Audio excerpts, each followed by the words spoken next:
When Larry Brown, the play, is produced, who's going to play Larry Brown? Ooh. Wow. Allen Iverson. Allen Iverson is Larry Brown. Whoa. Wow. Now, that means he has to talk about practice and the rest of that kind of stuff, right? Well, That'd be a great... You'd have to rehearse a lot. We're talking about rehearsal, not the production. Not the production.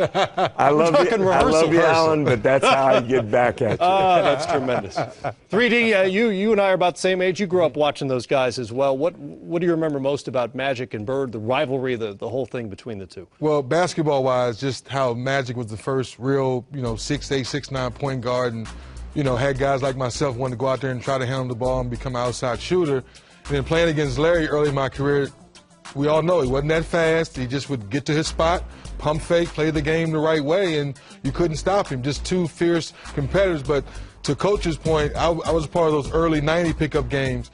If the score was 10-10 and Magic had the ball, you could barely touch him. Foul. Take the ball out, then he'd come down again. He'd miss the shot. Foul. We're like, man, nobody touched him. Man, I felt somebody touched me. That's a foul.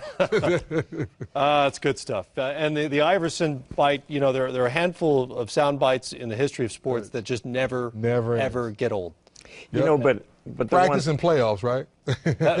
I'll tell you, all that stuff is one thing. But when he stepped between the lines... Well, I think that was his point. Yeah. I think that's what he was trying to get across. It's like, come on, Coach. Well, but to be honest with you, I was sane when he didn't practice. I really was. Yeah. I mean, I had to show the other guys that I cared that he would be at practice. But in all honesty, he played 48 minutes every game. He tried to win every possession. Yep. He played hurt. Played with reckless abandon. Nobody at his size could have accomplished what he's done. And there's some way, somehow, that he's got to get on some NBA team where he's introduced as a starter in every arena and people can give him the respect he deserves. Because to this day, people don't know who I am. I'll walk into an airport, and wherever I am, somebody will come up to me and, "You're Allen's coach." They don't know my name. They say, "You're Allen's coach. God bless you," and leave. You're the guy who tried to get him to practice. Rehearse now. I'm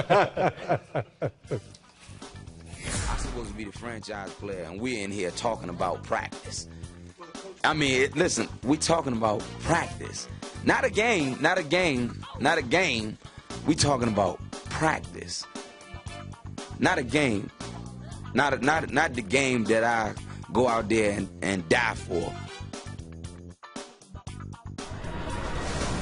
That never gets old. Now we're talking about rehearsal, Coach. Not rehearsal.